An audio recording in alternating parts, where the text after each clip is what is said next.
Okay, good morning. This is the graduate orientation for the summer cohort, 2015. I'm Doug Darbrough. I'm director of the graduate program in mathematical sciences at Shawnee State University. The purpose of the orientation is to introduce you to our program, give you some important information, tips and tricks of the trade, if you will, and primarily in this delivery to keep you from having to drive 3, 4, possibly even 5 hours to campus for what's probably going to turn out to be a 20-minute orientation. I opened up by saying good morning. That's the beauty of our program. I'm putting this up. It's actually about 11 o'clock in the morning. But the beauty of our program is you can watch this when your schedule permits. Our agenda here, a couple of things I want to do. I want to tell you a little bit about the history and the design of our program. I want to introduce you to our professors, talk to you a little bit about registration, and demonstrate to you how to access videos and assignments off of Blackboard. History of our program. I feel like I know quite a bit about this because I was chair of the math department when this opportunity was presented to us. I remember the day as if it was yesterday. It was in March of 2012. The Associate Provost, Dr. Paul Madden, called my office and asked if he could run up and talk to me about what he described as an exciting opportunity for the Department of Mathematics at Shawnee State. He explained to me that there was a state law that was going to require any teacher of a college course to have a master's in the content area. Now, for those of you that are seeking the 18 hours, don't start flipping out. Even though it was initially presented to us that anyone who taught a college credit course, also known in this situation as a dual credit course, would be required to have a master's in mathematics or a master's in the content. Now, since then, they've relaxed the qualifications to where you can have a master's in anything, but you must have at least 18 hours in the content that you're teaching. So in our case, that would be mathematics. When this was first presented to us, they wanted us to develop a master's in mathematics simply for the high school teachers in the Portsmouth area. I took this to our first department meeting, and the major concern that I had was, would we have faculty interest? And you might say, well, why wouldn't you have faculty interest? Teaching graduate level courses should be something that would be interesting, challenging and exciting. And it was, but as I thought about it, having been at Shawnee State University for 21 years and chaired many, many, many search committees, I had to think that all of our advertisements for the people I sit there in that room with that day, all of our advertisements said, come to Shawnee State University if you have a commitment to undergraduate teaching. Because at that time we were solely teachers of undergraduate mathematics. So when we went out to try to attract the ideal candidate for our position, we were looking for someone with a commitment to teaching undergraduate math and statistics. Well, would a group of people who were committed to undergraduate teaching be interested in kind of changing their passion to teach graduate level courses? And believe it or not, that was my biggest hurdle in getting this program off the ground. And Dr. Krista Maxon, she was very, very, very. She did most of the initial legwork. In fact, she did most of the work period on developing this program. But that was one of the biggest hurdles that we had early on. Second thing I had was sustainability. Could we, once we create this program, could we sustain it over the years to come if we were just solely focusing on high school teachers in the area? And we all agreed that we could not. And for this program to become sustainable, we had to reach out to far-reaching areas. Not only to even Columbus or Chillicothe or Huntington, but we had to go into Cincinnati. We had to be able to get into Dayton, Toledo, Cleveland. We had to be able to go into areas that weren't necessarily close to to Shawnee State University. Well, how would we do that? Well, that's when we got the idea that we would offer our program mostly online, offer our lectures online, and require students to come to campus for the assessment components. Well, we designed our program in summer 2012. Our pilot cohort started. I'm happy to tell you that I think of the 9 students or the 10 students maybe that started in summer of 2012, that 7 of those will complete their masters here in just about 2 to 3 months. RAGS, which is the Regents Advisory Council on Graduate Studies, we received approval from them on November 22nd, 2013. The thing that they liked about our program is it was different than the other Masters of Mathematics that other universities were offering in the state of Ohio. In fact, I think if we had gone up there with a program that looked like what Ohio State does and OU and different other universities, University of Cincinnati too, I don't think we would have been approved. But anyway, we were overwhelmingly approved. I think the vote was 19-2. I'm still not sure why the 2 people voted against it, but we were overwhelmingly approved by RAGS. May 2014, we received accreditation from the Higher Learning Commission, and so that kind of brings you up to date to the history of our program. So kind of a chance meeting, a phone call from the Associate Provost. Would you be interested in offering a Master's of Mathematics? Has developed into where you guys will be our 3rd cohort that we've offered our program to. The courses we offer, this is what I think is exciting about our program, is we offer, I like to think about our courses divided into 3 areas. The first area is the mathematics core courses. And my Master's of Mathematics is from the University of Kentucky. And these are courses that you're going to find in most master's program. Again, I refer to these as the core in terms of analysis, algebra, number theory, geometry, complex variables, and topology, some other courses we've developed and can offer as well.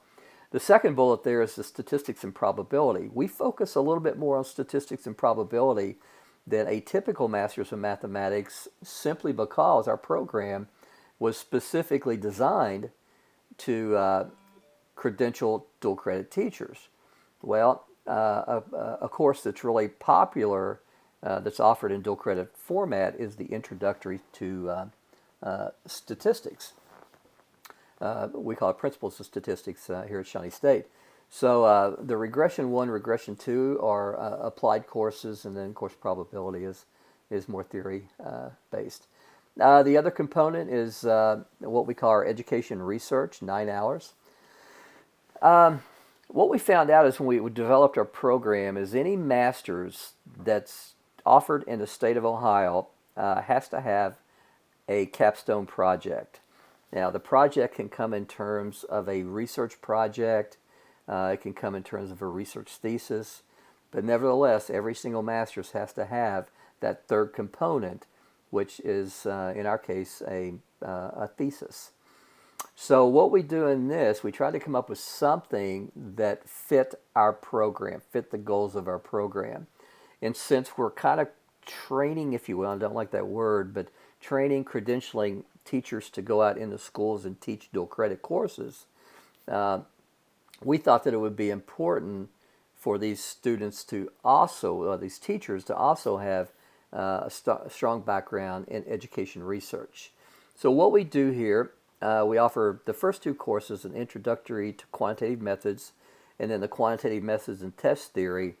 This just prepares you to perform research quantitatively. The Research 1, 2, and 3 courses, which you'll take from me, give you an introduction to research, scientific inquiry, if you will, and then Research 2 and 3 is where you actually implement your study. So you'll do that in team format. So I tell students when you start our program, make friends early, because not only will you study with that person, there's a very good chance that if you complete our program that you will be entering into action research with them and presenting a master's thesis that could very well be published.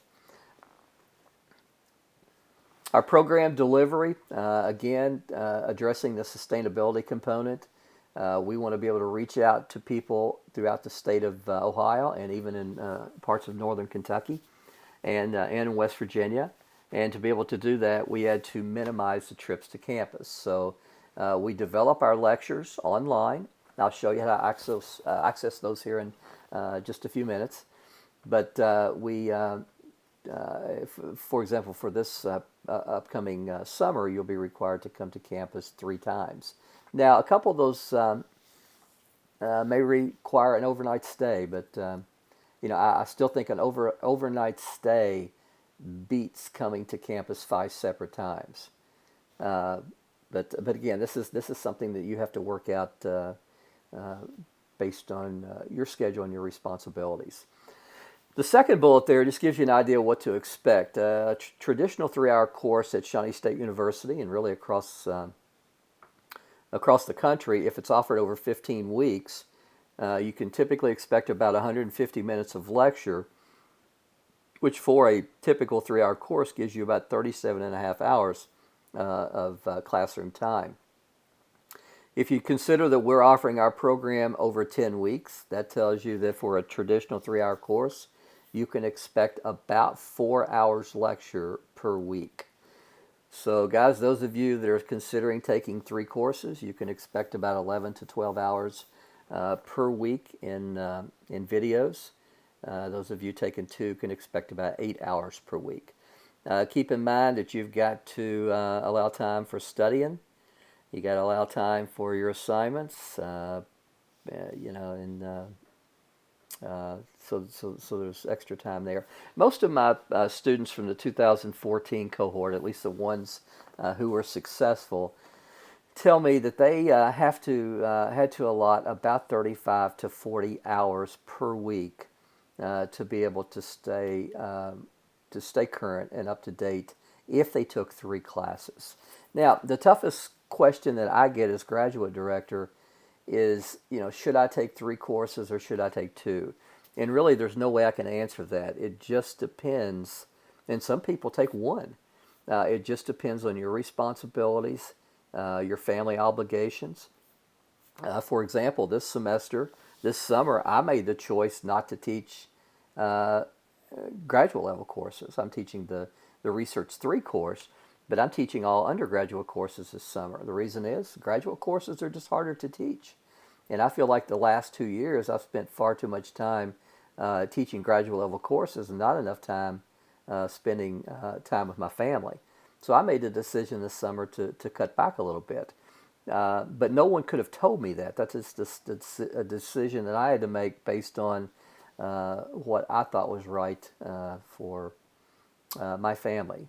Long story short, my daughters are growing up far too fast, and I want to spend more time with them this summer.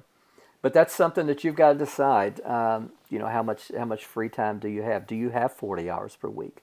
Do you have 35 hours per week? And that's just an average. Some students struggle more with graduate level mathematics. The theory comes quicker. It comes easier. It's just hard to say because there's so much variation in situations and learning styles.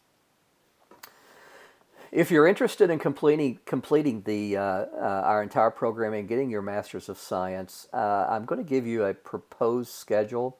Year 1 would require you to take 19 hours. So summer 2015, you would take the 3 courses: Abstract Algebra 1, Regression 1, and Foundations of Geometry. In the fall, you would take 5 hours. You would take the second course in Abstract Algebra, and you would get into Introduction to Quantitative Methods with me. In 2016, you would take Analysis 1, which would be taught by Dr. Whitaker, and you would take our Quant Methods and Test Theory, which would be team taught by Dr. Devkota and I. So 19 hours the first year. Second year is a little easier. Summer 2, you would take 2 core courses. And the fall and spring courses, you take 5 hours each. In the fall and the spring, you would take probability and more than likely complex variables. And then you would have Research 1 and Research 2. And those courses are with me. So if you've been doing the math, Okay, insert corny clip art. But anyway, you would have 1 hour your research three, and in research three, you actually you analyze your data. By that time, you would have had your chapters one, two, and three written. You do that in research two. So research three, you write chapters three and four, and again, it's in teams. You can work with someone else or two other people. We cap the maximum on the group projects at three, so you can't work in groups of four. And that summer, you would make your final presentation. Some of the research we have going on right now, we have a couple that, again, the overarching goal here is to come up with something that you can study that could potentially improve instruction or improve programs. So it's education based, not mathematics based. So when you do that, you get to walk down the aisle and throw your hat in the air and have a great time. Administrators and staff, starting at the top, I guess. Dr. Bauer is our dean. Dr. Whitaker is our chairperson. He just took over a couple of weeks ago. He's going to do a fantastic job. I'm your graduate, the program director. Miss Penny Merritt is the Graduate School Center Administrator, and Heather Thacker is the Secretary for the Department of Mathematics. Uh, Really good group of people there. I don't know how the clown in the center got put on that page, but Dr. Bauer and Dr. Whitaker are great at what they do. And you're not going to find any two people that are going to be easier to work with than you will with Penny and Heather.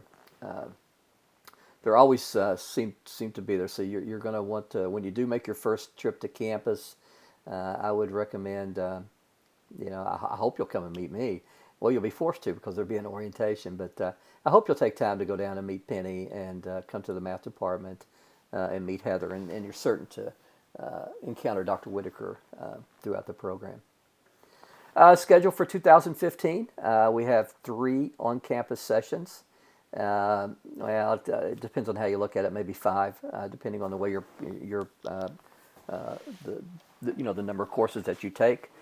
June 10th is going to be a day that would probably have been better to split that over 2 days, but in an effort to minimize driving, minimize trips to campus, we're going to squeeze all that into one day. So it's going to be a very, very busy day. For those of you that, live 3 to 4 hours away, you may, you're going to have to get up at 4:30 or 5, or you may consider driving in on June the 9th and spending the night. Again, that's just a decision that you'll have to make. So we'll have 2-hour segments of abstract algebra, foundations of geometry. From 1:45 to 2:30, you'll be stuck with me, more on orientation. And from 2:45 to 4:45, we'll wrap up the day with regression 1. June 29th and June 30th, that's a Monday and a Tuesday. This will be exam days. Exams are not negotiable. Exams must be taken on campus. And let's say, for example, that you are taking geometry and regression, and you really don't want to spend the night. Then work with your professor and see if you can take both exams in the same day. From feedback from previous and even current graduate students, they tell us that taking 2 graduate math exams in a day is doable. They say taking 3 exams in a day is not fair. So you see what I've done there. On Monday, I don't require you to get to campus until later, from 3 to 5. Most of you, if you're taking 3 courses, will probably want to spend the night. We can, we have a hotel that Holiday Inn Express is just a block away, or I can arrange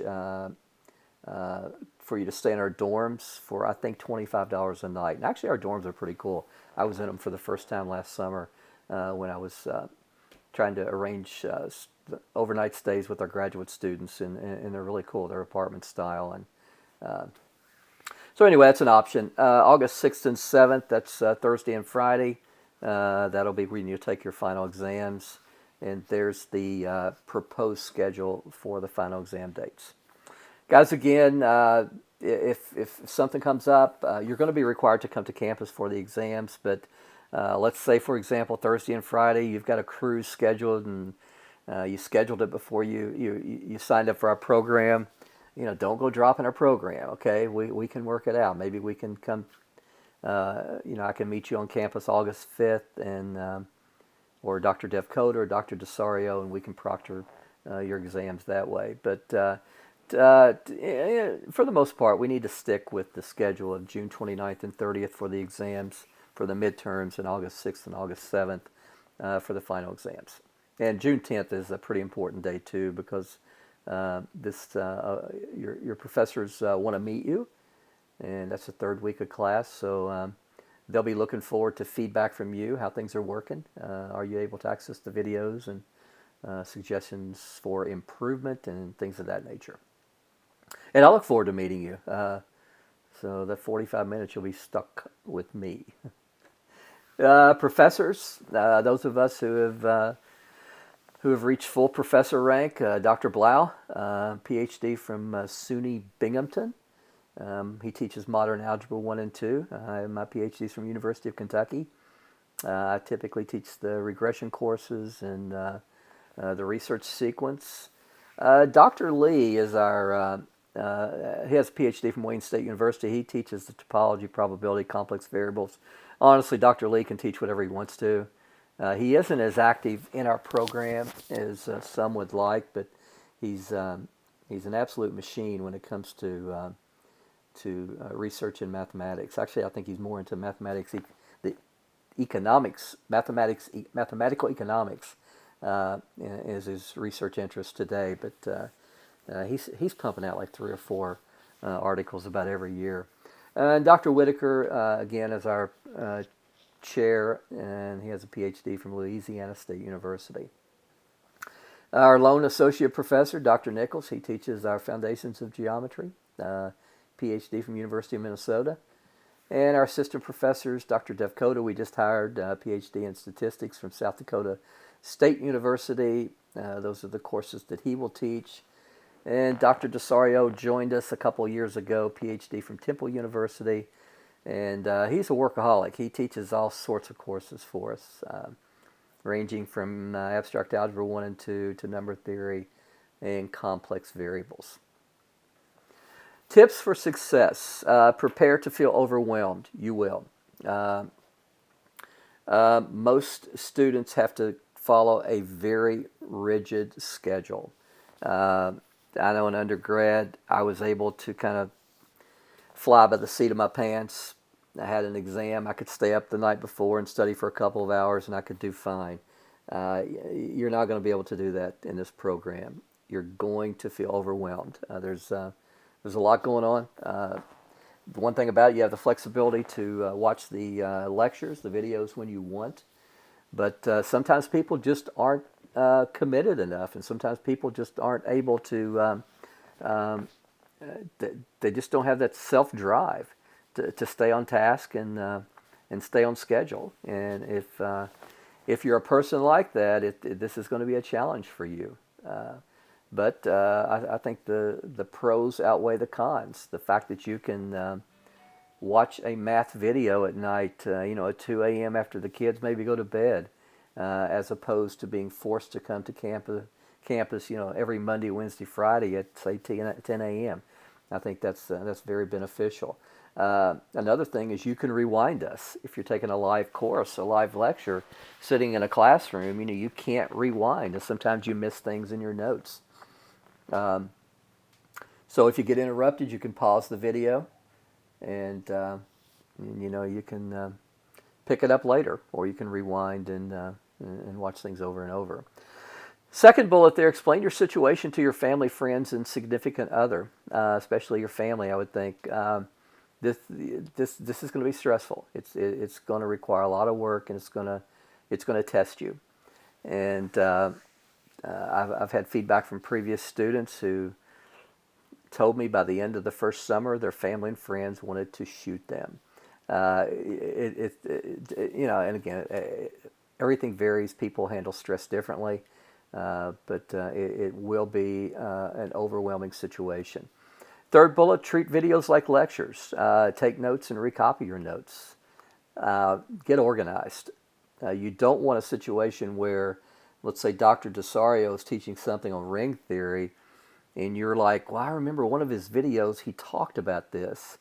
And then you're going back through all these videos, and depending on your internet speed, sometimes that can be, quite a chore. Take notes, recopy your notes, just like we do in class. Study groups, very important. In your introductions earlier, I noticed that some of you live in the same area. You're going to need to study together. I'm not even sure I would have gotten through my PhD if I hadn't had study groups.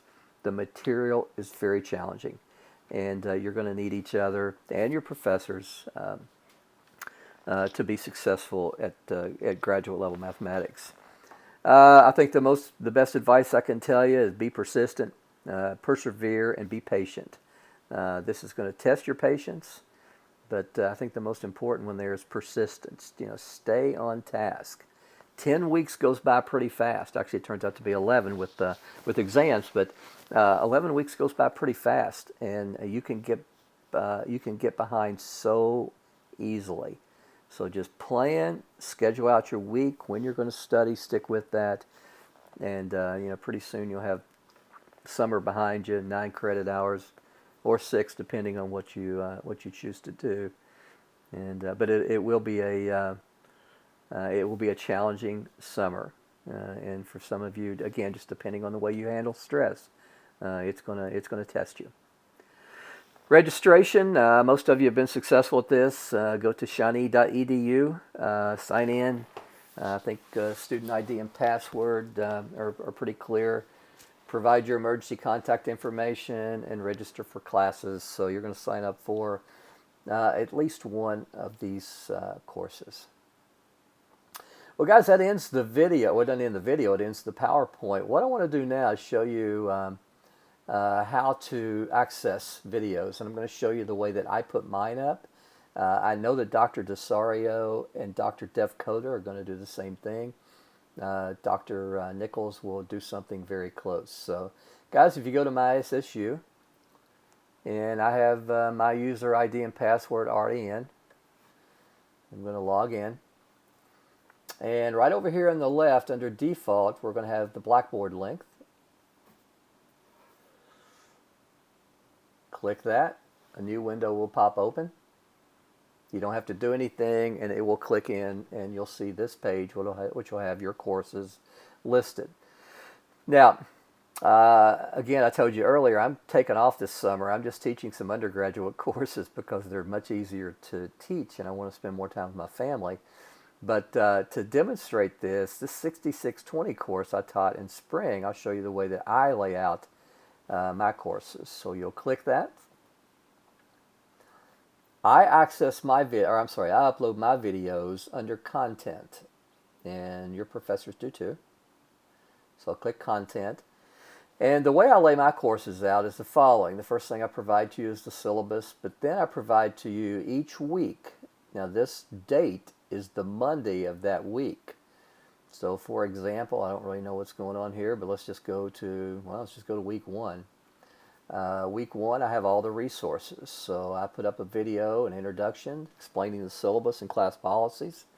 Video number 2 is an intro to categorical analysis, and video 3 was the part 2 to that. Scroll on down to maybe some other stuff. Week 13, April 6th. This particular week, we were looking at factor analysis and reliability, and I taught my students how to calculate Cronbach's alpha with dichotomously coded data. That's under the test theory part. So anyway, week 2, for example, I had 2 videos that I put up here. So intro to log linear analysis here.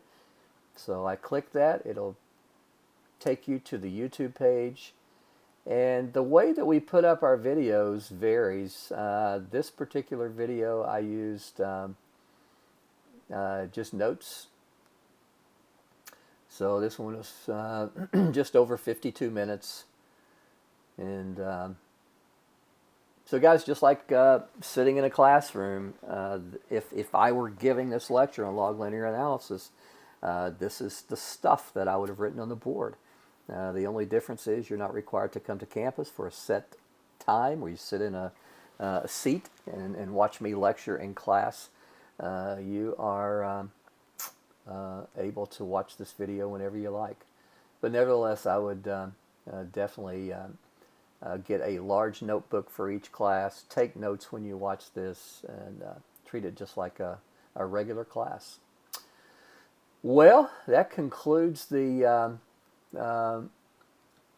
orientation video. If there's any questions, make sure to email me. I check email quite often. I think, as you figured out, usually I try to check email about 3 to 4 times a day, and I try to respond to every single email before I get off email. So, guys, have a great day.